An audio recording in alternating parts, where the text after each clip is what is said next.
COD Mobile videos are finally back. And what better way than to come back with the best guns you can use for the season? There have been a lot of balance changes, but still, we have both the XPR and SKS at number 10. They are powerful guns, but they are not allowed in the COD Mobile World Championships, so they remain at the bottom of the list. The XPR can kill an enemy with one shot to the head, chest, or arms within about 32 meters, but it is also reliable for aggressive snipers because it has a fast fire rate and no recoil. It can still kill with one shot to the head and chest at any distance. The SKS can also kill with 2 shots if you hit the upper body of the enemy, or with 1 shot to the head at any range. You can fire quickly with its 165 milliseconds fire rate. If you prefer to play passive, and if you're good at long range combat, these guns are suitable for you. Here are the suggested builds for these guns.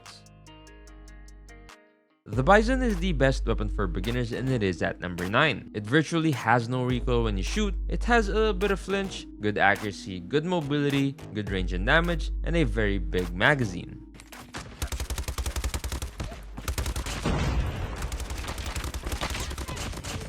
If you can avoid shooting the legs and the stomach of the enemy, you can kill them with 4 shots up to about 42 meters, but if you're not very good like me, you will probably hit the stomach a lot, so the 4-shot kill range will be down to 27 meters, which is still amazing for an SMG. Here's our recommended build for the Bison. The Peacekeeper can kill the enemy with 4 shots up to 20 meters, and you can make it longer to 34.5 meters if you hit 2 to 4 shots in the chest or arms, which is very strong. The Peacekeeper is a good weapon in general, with its recoil being pretty low and having the lowest flinch in COD Mobile. You can choose the Grau if you want more ammo and an easier recoil pattern. Its performance is not much different from the Peacekeeper with 20 meters of 4-shot kill and 44 meters of 5-shot kill. Here are our recommended Gunsmith builds for the Peacekeeper and the Grau. If you haven't noticed, I've been playing too much Arena Breakout and they just happen to be the sponsor of today's video. Season 2 just came out a couple of weeks ago with 5 new primary weapons that you can use.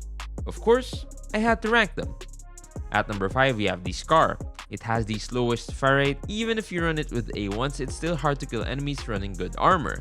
Better off going with an AK-102 or an MDR. The DP12 at number 4, a bit faster fire rate than the full auto USAS-12, so you could get the 2-tap that's required to take down an enemy in close range quicker. We got the Ace-31 ranked 3rd, easy to loot, considered as a baby AAK, but actually usable against sweats if you run it with BP762 ammo. I have the AN-94 at number 2. This gun was surprisingly fun to use, very accurate, and the base effective range of this weapon lets you beam people. At number 1, the AAK being the most versatile gun you can use, arguably the best weapon in the game right now, and you can build it however you want. If you want to see the top 10 guns of Arena Breakout in Season 2, check the video right here, and if you want to play Arena Breakout, click my link down the description. Thanks to Arena Breakout for sponsoring today's video. Separated from the UL but still pretty good to be used as an AR LMG. You can't really go wrong going with a weapon with high accuracy, high damage, great range, good wall penetration, disabled perk, free slot for red dot, fast fire rate, fast reload speed, large mag size, and easy to control recoil. Here's our recommended build for the Holger 26. At number 6, UL736 is often used in competitive play and there are many different ways to build it. Even without having to boost its range, it's very strong as it can kill in 4 shots up to 45 meters, which takes about 291 milliseconds. If you can hit the chest, arms, and head, you might even get the kill in 3 shots within 32 meters. After that, it needs 5 shots to kill, and it will take about 388 milliseconds at that range. You can use this build for the UL736. LK24 and KN44 are still together at number 5, and here's how you can decide which one to use. If you want to play at range, you should go with the LK24 as it has slightly easier to control recoil pattern and about the same BSA as the Kilo with less flinch. If you want to be more flexible, just go with the KN44 as it has better mobility in general. Here are the recommended builds for the LK24 and KN44.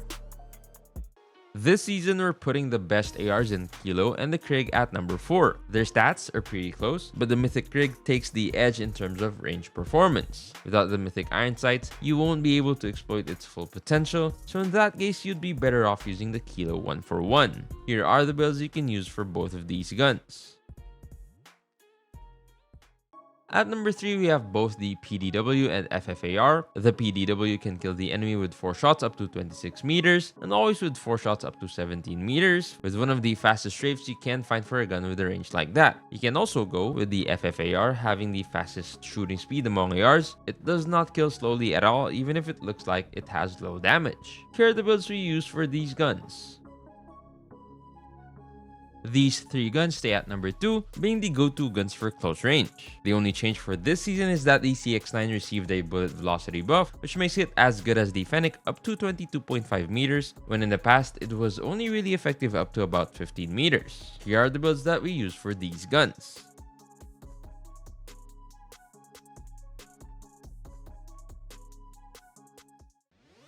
The HVK-30 stays at number 1, and it's so good that it got banned in competitive. Fun fact, we did a video on it on January, and today it's worse than in January on paper. Players just slept on it from May to June. If you can't handle its mag size, recoil, fire rate, aim shake, and its iron sight, use the HVK-30. Here's the build that you can use for it.